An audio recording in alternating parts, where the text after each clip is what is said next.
आशा अपने सास ससुर के साथ बिल्कुल भी अच्छा बर्ताव नहीं करती थी। उसका पति सुनील भी अपने माता पिता के साथ बड़ा ही रूखा व्यवहार करता था। अब उनके बेटे की शादी मेघा से हो गई है और हवा का रुख बदल रहा है। मेघा, चलो आओ, रसोई में आकर मेरे साथ रात का खाना बनाने में मेरी मदद करो। मम्मी जी, मैं अभी सीरियल देख रही हूँ। अभी तो शाम होने में भी टाइम है, मैं थोड़ी देर में आती हूँ। बहू, तुम्हें सुनाई नहीं दिया मैंने क्या कहा? मम्मी जी, शायद आपको सुनाई नहीं दिया जो मैंने कहा। आशा रसोई में जाकर सारा खाना खुद बनाती है और मेघा अपनी दादी सास ससुर के साथ बैठकर बातें कर रही होती है। आशा को बहुत गुस्सा आता है। आशा मेघा के पास जाती है और उसे बुरा भला कहने लगती है। कैसी बहू हो तुम? सास खाना बना रही है और तुम यहाँ गप्पे मार रही हो। सासू माँ और ससुर जी को तो कोई काम नहीं होता, वो तो फ्री है, पर तुम्हें तो अकल है ना। ये सुनकर मेघा भी आशा से बहस करने लगती है। मम्मी जी, ये आपके सास ससुर हैं, आप इनसे इज्जत से बात कीजिए। और हाँ, प्यार से बोलेंगी तो कुछ भी कर लूंगी, पर ऐसे रौब झाड़ेंगी ना तो भूल जाइए कि कोई काम करने वाली हूं मैं। क्या? तुम्हारी इतनी हिम्मत? मेरी ही किस्मत फूटी है जो मुझे तेरे जैसी नालायक बहू मिली है। नहीं मम्मी जी, आपसे ज्यादा खराब किस्मत तो दादी सास की है, जिन्हें आप जैसी बहू मिली। आशा ये सुनकर तिलमिला उठती है। क्या कहा तुमने? आशा मेघा का हाथ पकड़ती है और कमरे से बाहर ले जा रही होती है। तभी वहां रोहित आ जाता है और मेघा उसे देखकर रोने का नाटक करने लगती है।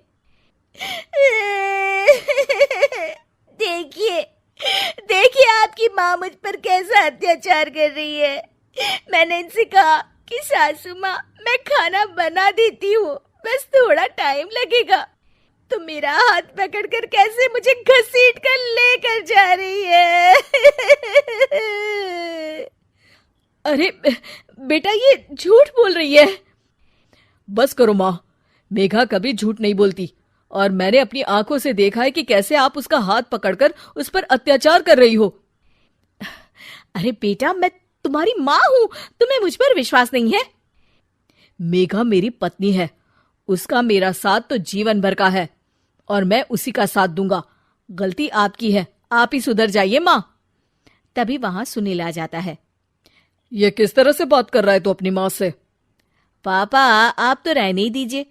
दादा दादी से आप किस तरह से बात करते हो देखा है मैंने। चलो मेघा। रोहित और मेघा वहां से चले जाते हैं। इस डायन ने तो मेरे बेटे पर कुछ जादू कर दिया है, देखो कैसे अपने माँ बाप से बात कर रहा है। एक दिन रोहित सुनील के पास आता है और कहता है, पापा, पिछले महीने आपने जो ये अपने कमरे के लिए नया एसी लिया, मुझे बताया क्यों नहीं? अरे इसमें तुझे क्या बताना? आपको बताना चाहिए पापा, अब मेरी शादी हो चुकी है, खर्चे बहुत हैं, आप तो रिटायर हो गए, मेरी कमाई पर घर चलता है, तो हिसाब तो रखना पड़ेगा ना। और वैसे भी आप लोगों को एसी की क्या जरूरत थी, पंखा ही काफी था आप लोगों के लिए। आशा को याद आता है कि कैसे उसने अपने सास ससुर के साथ बुरा बर्ताव किया था। ये सब हमारे ही कर्मों का नतीजा है। हमने सासू माँ और ससुर जी के साथ कितना बुरा बर्ताव किया, इसीलिए हमारे बहू बेटे भी हमारे साथ ऐसा कर रहे हैं। तुम सही कह रही हो आशा, हमने माँ और पिताजी के साथ बहुत गलत किया। रोहित उनकी बातें सुन लेता है और खुश हो जाता है। मेघा, मम्मी पापा को अपनी गलती का एहसास हो गया है। ये तो बहुत अच्छी बात है, मतलब अब हमें ये नाटक खत्म कर देना चाहिए। नहीं, बस एक आखिरी बार नाटक और करना होगा, ताकि ये दोनों दादा और दादी जी से अपने किए की माफी मांग ले। अगले दिन सभी हॉल में बैठे होते हैं, तभी रोहित और मेघा वहां आते हैं। मम्मी, मैं सोच रहा था, मतलब मैं और मेघा सोच रहे हैं कि।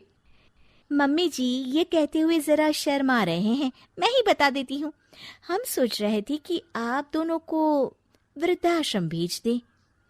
आशा और सुनील ये सुनकर दंग रह जाते हैं। तभी उनकी दादी सास बोलती है, ये कैसी बातें कर रहा है रोहित अपने माँ बाप से? क्या अपने माँ बाप को कोई वृद्धाश्रम भेजता है? क्यों दादी, आपको भी तो ये लोग वृद्धाश्रम भेजने की धमकी देते रहते थे, तो आज इन्हें खुद ही चले जाना चाहिए। ये सुनकर सुनील और आशा शर्मिंदा हो जाते हैं।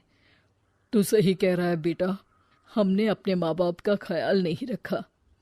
हाँ, हमें कोई हक नहीं है यहाँ रहने का, चले जाते हैं हम। हमें माफ कर दीजिएगा सासू माँ और ससुर जी, हमने आप लोगों के साथ बहुत गलत व्यवहार किया। हाँ माँ जी, पिताजी, हमें माफ कर दीजिएगा।